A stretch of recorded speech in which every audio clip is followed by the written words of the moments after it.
Ini ya, saya pernah berumah tangga juga, jadi saya tahu kurang lebih dinamika suami istri itu saya kurang lebih tahu gitu, lumayan hatam. Ketika saya nulis itu yang pasti segala sesuatu yang saya tulis in terms of karakter itu mesti se-authentic mungkin gitu, dan itu juga mungkin yang kenapa Pak Parves tertarik sama skenario ini karena karakternya itu saya berusaha untuk bikin se-authentic mungkin. Cara bertengkarnya, cara berpikirnya itu benar-benar semuanya tuh saya coba berpikir, saya ngerasain gimana sih waktu dinamika suami istri itu seperti apa gitu. Karena kalau misalnya the most interesting element dalam sebuah karakter film adalah ketika argumennya itu adalah dua-duanya benar.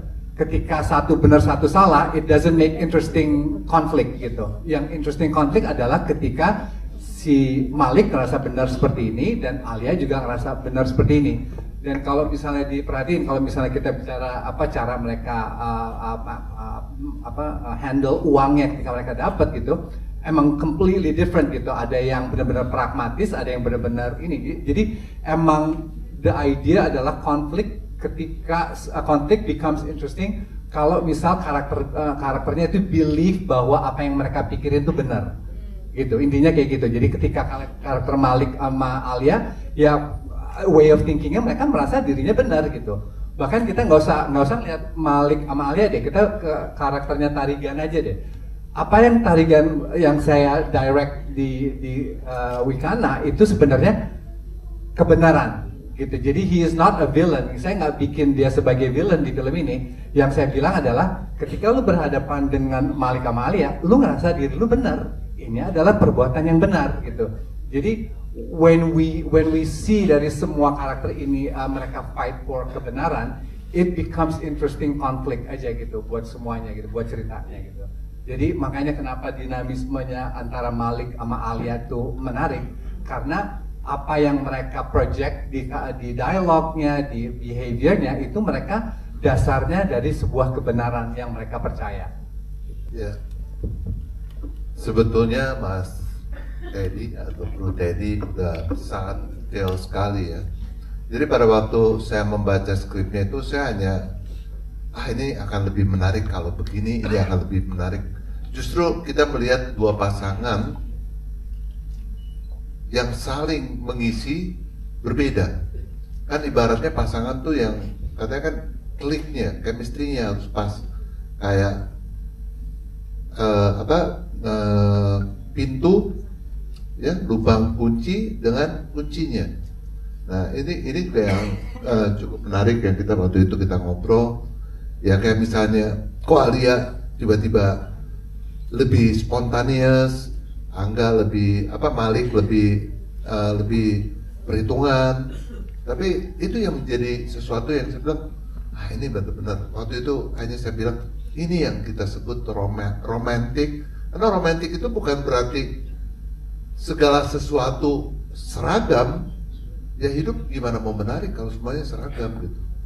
Tangan pun sempurna karena berbeda kan. Justru menariknya itu justru pada saat tidak seragam tapi saling mengisi, saling melengkapi. Ya kayak ngerespon aja, bangunin, ini nggak bangunin, kita langsung ketuk jendela gitu. Itu hal yang menurut saya nyata, yang realis dan ya jujur aja. Kadang-kadang saya juga baca skrip ya bro ya. Jadi jangan kaget, jangan jadi sombong deh.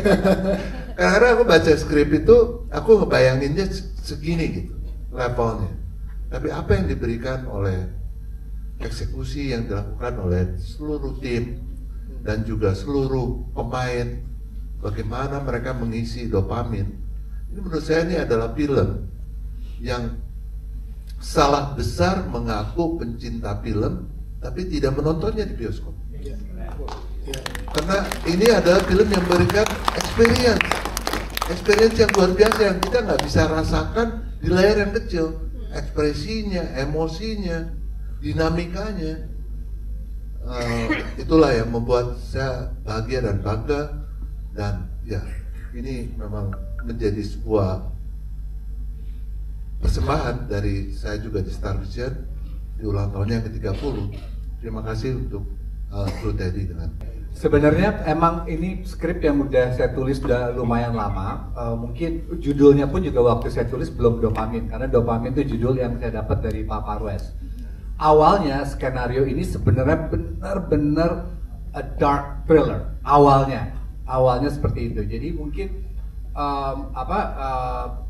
treatment karakternya tentunya beda, terus udah gitu endingnya juga beda. Itu benar-benar berubah banget gitu dari draft yang awal. Ketika saya mulai menulis kembali lagi dan saya kerja sama Pak Parwes dan Star Vision, ini yang saya approach tuh saya bikin lebih humanis, jauh lebih playful, jauh lebih memfokuskan ke the dynamics between karakter Malik dan Alia-nya. Dan ketika saya menulis ulang skrip ini, saya approach-nya tuh bukan menulis thriller. Saya approach-nya tuh benar-benar menulis tentang pasangan Malik dan Alia ini, tapi mungkin gimana caranya kejadian-kejadiannya tuh lebih thrilling aja gitu. Tapi bukan menulis thriller gitu, karena mindsetnya udah saya rubah gitu. Dan it became a more interesting script gitu ketika saya menulis dengan gaya seperti itu, karena ketika saya menulis karakter Tarigan pun juga saya nggak menulis dia sebagai penjahat, saya menulis dia sebagai orang yang punya tugas gitu. Jadi bukan penjahat gitu. Jadi ketika Rifnu masuk ke set dengan pemikiran bahwa dia mau main sebagai villain, yang saya adjust justru ini dia benar kok, dia ngerasa doing his job aja gitu. Jadi banyak gitu yang berubah gitu dari yang awal skenario yang saya garap. Dan mungkin ketika saya nulis dulu tuh maksudnya my views on relationship itu benar-benar pessimistic sekali gitu. Tapi ketika saya ketemu sama Angga sama Shenina, dan Angga selalu mengingatkan saya, dan dia bahkan menulis di skrip saya, dia tanda tangan skrip saya, dia tulis cinta itu nyata. Dia terus gitu. Jadi approach ceritanya seperti itu. Dia tanda tangan skrip saya nulis itu, benar nggak? Cinta itu nyata. Jadi emang approach skripnya dari yang thriller menjadi cinta itu nyata. Wow, tepuk tangan dong, luar biasa, proses panjang yang sangat luar biasa. Angga dan Shenina, silakan boleh jawab pertanyaan berikutnya tadi. Kamu jawab duluan? Aku duluan boleh? Boleh. Karena menurut aku jawaban aku pasti lucu. Silakan Shenina. Kan tadi ditanya scene mana yang menurut kamu aku paling dopamin gitu kan? Iya. Menurut aku semua scene yang aku tag sama Angga itu bikin dopamin aku naik. Iya, karena jadi aku tuh memang pernah syuting sama Angga sebelumnya, tapi memang zaman dulu banget. Bahkan kita waktu itu belum pacaran, terus ketemu lagi pas udah pacaran. Terus sekarang adalah pertama kalinya aku jadi main lead sama Angga setelah udah menikah. Aku tuh gak pernah kebayang sebelumnya bakal kayak gimana ya kalau misalnya syuting sama pasangan sendiri, apakah bakal susah atau kayak gimana, atau bahkan kayak dia bakal yang kayak kerja banget dan tidak menganggap aku sebagai istrinya atau gimana. Ternyata tidak sama sekali. Aku malah seru banget syuting sama Angga.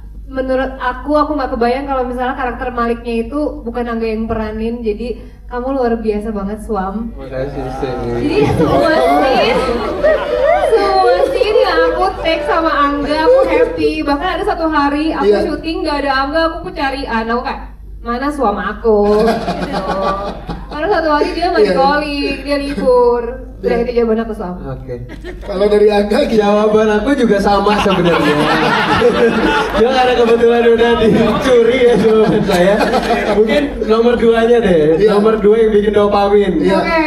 Jawabannya duit. Duit, benar. Karena nggak harus banyak, nggak harus sekoper ya, yang penting cukup. Tapi kalau dia sekoper juga nggak apa-apa.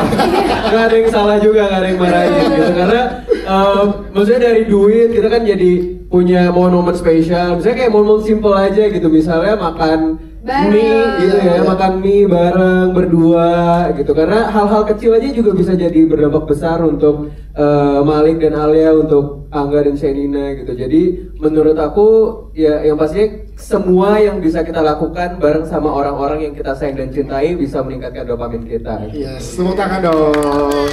Terima kasih. Adrian diselamatkan tidak di belakang Angga dan Shenina lagi. Masih sengaja ya? Minta ya? Oh, request kan tadi. Dia request di ujung kan di belakang. Suam, kalau bisa suam. Suap dulu apa dulu.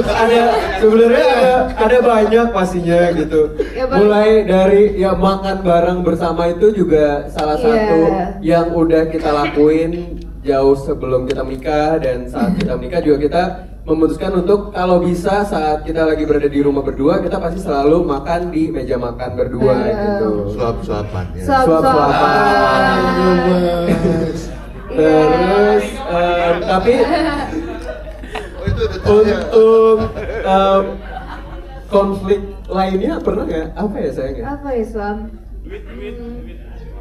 Yang jelas kita nggak pernah tuh nemuin duit sekoper. Pengen Pengennya sih. ada ya. Ada nggak yang mau ngetok pintu rumah kita tiba-tiba ngasih gitu? Pengen itu kita pengen. Uang kaget. Uang Apa kaget. saya tanya aja, pernah nggak Apa Pak?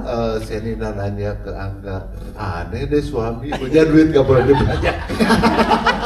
Pernah nggak Suam? itu kayaknya emang bawaan biologisnya laki-laki dan perempuan kayaknya. Iya. Hal itu juga ternyata terjadi di kami. Iya. Karena aku tipe yang maksudnya ditabung atau kayak kita pikir-pikir dulu Iya. 1 hari 2 hari mungkin misalnya kalau ada sesuatu yang ingin kita beli untuk kita belanjakan gitu. Kalau Shenina tipe orang yang aduh kalau misalnya aku nggak dapat lebih nyesel daripada udah Iya beli kan? terus menyesal. Setuju. Iya, setuju nggak? Setuju. Coba siapa yang setuju? Tuh banyak yang setuju Iya, Suam. cewek-cewek setuju di sini. Jadi nggak masalah. Oke. Nggak apa-apa. Terima kasih. Makanya aku harus punya suaminya yang kayak Suam supaya kalau misalnya kayak gitu aku dibolehin. Iya. Silakan Mas Didi. Sebenarnya kalau misalnya dikaitkan sebenarnya nggak ada gitu, maksudnya kalau misalnya ada apa namanya ada simbol apa air atau nggak ada sama sekali. Saya kalau nulis skenario sebisa mungkin apa yang serve the story aja gitu, jadi saya nggak terlalu mikirin simbolnya dulu tapi lebih ke serve the story. Nah, ketika saya tahu bahwa di 15-20 menit pertama film ini tuh akan ada hujan, dan saya tahu bahwa hujan itu tuh akan menjadi salah satu trigger yang akan menyusahkan si karakter utamanya. Lebih kayak gitu, saya lebih struktural. Kalau nulis skenario itu sangat struktural dan mikirin kira-kira sebab akibatnya itu seperti apa, dan sangat detail dalam hal itu. Jadi benar-benar fungsinya setiap adegan tuh jadi benar-benar serving the story aja gitu. Oke, siap. Terima kasih Mas Edi. Balin silakan. Iya, mungkin kalau secara teknis dengan adanya hujan, kayaknya ada yang syuting emang lagi hujan beneran ya. Jadi mungkin lebih challenge-nya buat ke teman-teman sound recordist sih, gitu. Tapi begitu di editing tentunya kalau ingat ada adegan mereka berdialog di depan pintu, mau buka pintu atau enggak gitu kan, buka kunci. Itu pas di shotnya Angga Yunanda silent, pas di Shenina ada hujan. Jadi kalau lagi preview editing offline kan belum rapi suara dan lain-lain. Jadi kalau pasin adegan itu kita pura-pura backgroundnya tenang. Jadi pas ke Angga tenang terus gini tenang gitu. Jadi itu aja sih secara teknis sih Mbak. Tapi menariknya di editing adalah bagaimana kendala-kendala teknis itu kita perlu berimajinasi seolah-olah tidak ada kendala supaya nanti di post kan bisa dirapiin. Yes,